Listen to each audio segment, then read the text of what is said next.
What am I doing? The Vegas Golden Knights win 3-1 against the Chicago Blackhawks. And this game, for the most part, pretty nothing. Like, just boring. Honestly, the first period, Vegas stunk for the first half. And then they got their stuff going together a little bit to get goalied by Petr Mrazek, which, it was tied at zeros against the Chicago Blackhawks. Like, I know that Vegas is missing 5 of their players, and the Chicago Blackhawks have nothing to play for but pride at this point.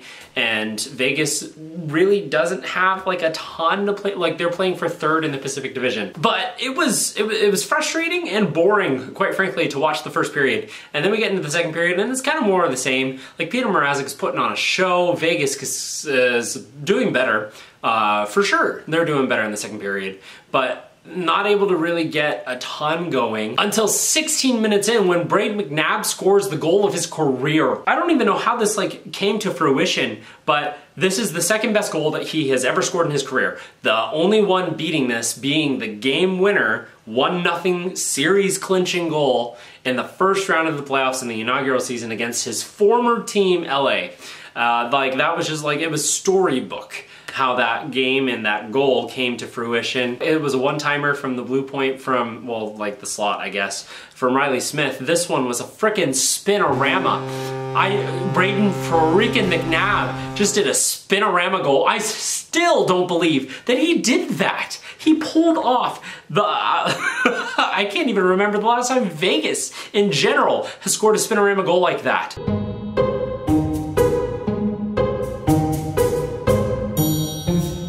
He didn't go between the legs, he could have, but I'm glad he did. That was still the coolest goal he's scored in his career. And then it pans over to McNabb and then Hurdle. The camera first went to Hurdle, so I was like, oh, maybe Hurdle tipped it, but no. And Hurdle, I've never seen him not smiling, ever since he got here.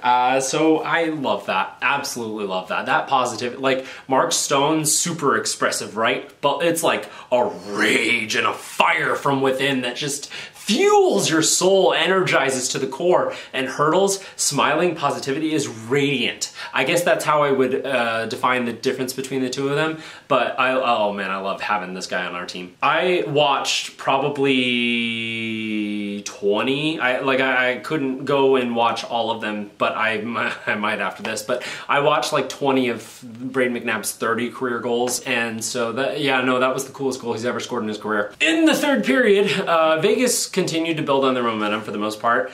Michael Amadio wins a puck battle in the neutral zone, pushes it forward, streams in, grabs the puck, and just wires it. The most perfect shot I have ever seen. It was so nasty. And it went top shelf, bar down. It was just fantastic. He's really trying to put himself into the lineup for the playoffs because right now, he's probably looking at a spot on the outside, despite the fact that he is, that's his career high in points. Pavel Dorofeev makes it 3-0, except he knew he didn't score it. The goal horn went off, and they stopped playing. They had said Dorofeev scored, and they immediately looked at it and was like, no, it was off the barn. Most people knew that didn't go in. But, I mean, hey, it's never, celebrate too much? No, I don't think you can. Then it gets interesting, because Chicago makes it 2-1. Jason Dickinson from a pass from Bedard from behind the net, and Logan Thompson, I don't know what he was barreled into by Noah Hanifin. And there's, a little bit of an argument that, maybe Dickinson pushed Hanifin, but it was not clear cut, and it's a 2-1 hockey game with minutes left. You do not challenge that, which he doesn't, so that was good. And Logan Thompson himself has said that he's not a shutout guy. I swear, no matter what, I knew this with as soon as Mario scored, I was like, all right, it's 2-0. Who's gonna make it 2-1? And then Dorofeev thought was 3, but no, it was 2-1.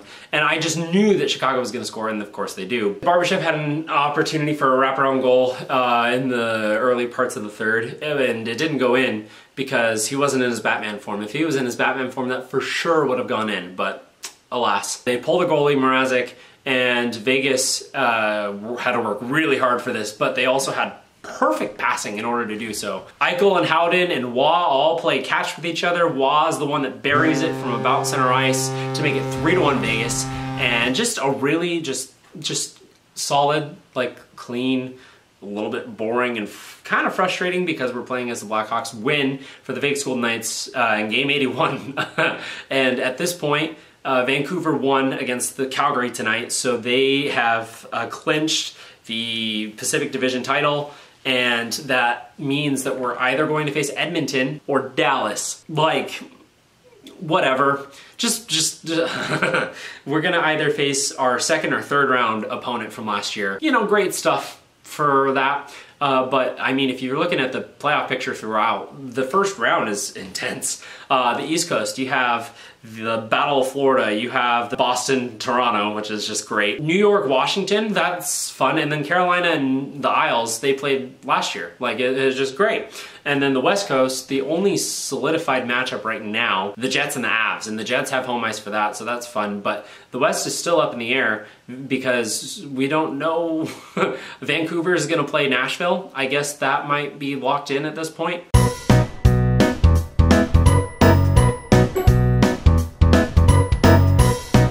Which means it's either Dallas versus Vegas or Dallas versus LA. That's what it currently is Dallas versus LA, and then Edmonton, Vegas first round. So fun. And I was saying this in the stream with Alex earlier, but I feel like whoever Vegas faces in that first round is kind of honestly the matchup of the Western Conference in the playoffs, which is unfortunate depending on how you want to look at it. Because like I said earlier, Edmonton, Vegas, which just based on last year's series was just, yeah. And then Dallas and Vegas, who've faced off in the playoffs 3 of the last 5 years. If we were to face Dallas, that would be 3 of the last 5 years. Fun stuff as we wrap up the season. Game 82 happens on Thursday against Anaheim. It's just nobody get hurt, honestly. Anthony Mantha sat out today. Petro's still out. Cassidy said anyone's available for Game 1. No one's been ruled out, which means let's go Leonard. That's a joke. Leonard's not playing. That's really it. Like, victory Flamingos, and Vegas wins Game 81 against Chicago. And so let's finish off this season with a smooth victory. No injuries, please. That's going to be it for Game 81's Nightly Review. Thank you so much for watching, and have a good night.